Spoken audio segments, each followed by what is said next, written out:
Hello again, everyone. This is part 6 in the series Foundations of Literary Study. And the topic of this video will be imagery, and this video supplements chapter 9 in our textbook, Writing About Literature, and the topic of that chapter also is imagery. I've got some lovely anatomical images here for this presentation. So I'm going to talk about 6 categories of images here. Imagery is a term for the language that writers use to create sensory impressions in the mind of the reader. And again, we're going to talk about 6. And first will be what I think most readers are familiar with, would be visual imagery, images that appeal to the sense of sight, to create pictures in the mind. But there's also gustatory imagery, the sense of taste, and olfactory imagery, obviously the sense of smell, and auditory imagery, sounds, and then some that are a little less common, like tactile imagery, the sense of touch, and then finally one that students often don't think about, kinesthetic imagery, the sense of images that give the sense of movement, the sense of motion.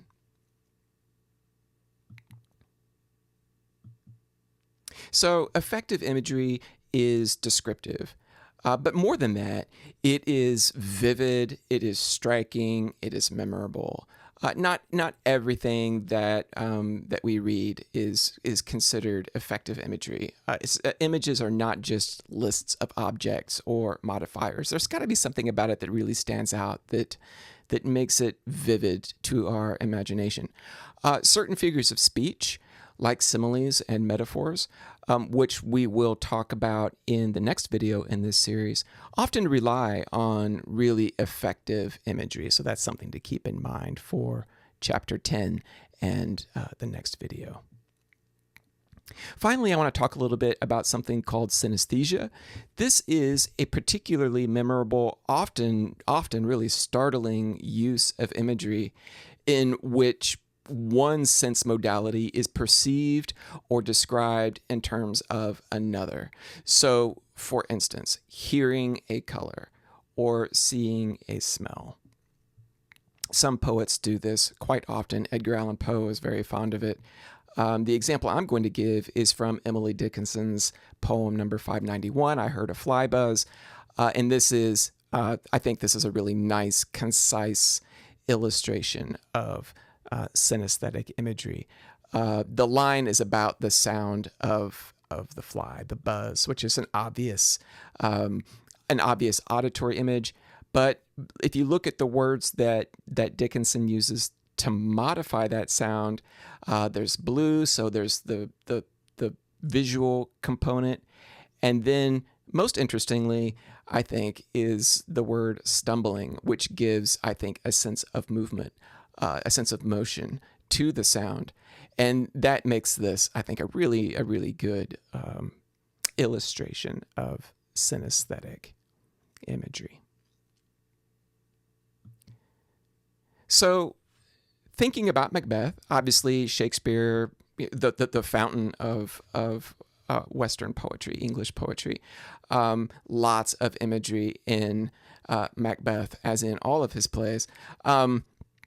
And in a lot of Shakespeare's plays, there are dominant images, like motifs, image motifs that come out. So, for example, in A Midsummer Night's Dream, there's the image motif of the moon and moonlight. I think the word moon appears more in that play than in any other play. And in Macbeth, that image motif is blood. That word appears more in this play than in any other play. And we're going to look at 2 early scenes, both of them right around the murder of Duncan, just after the murder of Duncan, in fact. Act 2, Scene 2, right after, immediately after the murder, and then Act 2, Scene 3, when Macduff and some of the Thanes arrive at the castle to meet Duncan, and then his body is discovered. So we'll first take a look at scene 2, lines 59 to 62. And what's happened in this scene, what's happening in this scene is the murder has been committed, and Macbeth is looking at his hands, which apparently are covered in blood, and Lady Macbeth says, we've got to wash this blood off. Obviously, there's some foreshadowing here of her madness, her sleepwalking, and miming the washing of her hands later in the play in Act 5. But the passage here is Macbeth speaking, and he's describing his bloody hands. And he says, "Will all great Neptune's ocean wash this blood clean from my hand? No, this my hand will rather the multitudinous seas incarnadine, making the green one red." And that image of the sea turning red with blood as he's trying to wash his guilt off his hands is a very powerful, very memorable, certainly a vivid image in the play. The next one, from the very next scene, also Macbeth speaking here, and this is the scene where he has run in to King Duncan's chamber and killed the two chamberlains, whom he and Lady Macbeth were originally planning to frame for the murder. He rushes in and kills them and comes back out, and he describes the crime scene. And some of his description is quite remarkable, and I singled out these lines. He says, "Here lay Duncan, his silver skin laced with his golden blood, and his gashed stabs looked like a breach in nature for ruin's wasteful entrance." And that image of the king's dead flesh, his silver skin laced with his golden blood, what an incredible image of regicide, of regicidal violence in the play there. So I find those two really good examples of imagery that appear very close together and are closely connected. So thinking about our readings for this week, we're reading Charlotte Perkins Gilman and Percy Shelley. So as you're reading these works, locate striking examples of imagery, and don't just identify them. Think about what makes them effective. Just in the context of the larger work, what makes these images work? How do they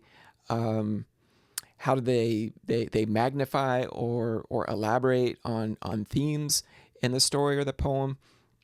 And then also see if you can find any examples of synesthetic imagery in either the story or the poem. I think you'll be able to if you read carefully.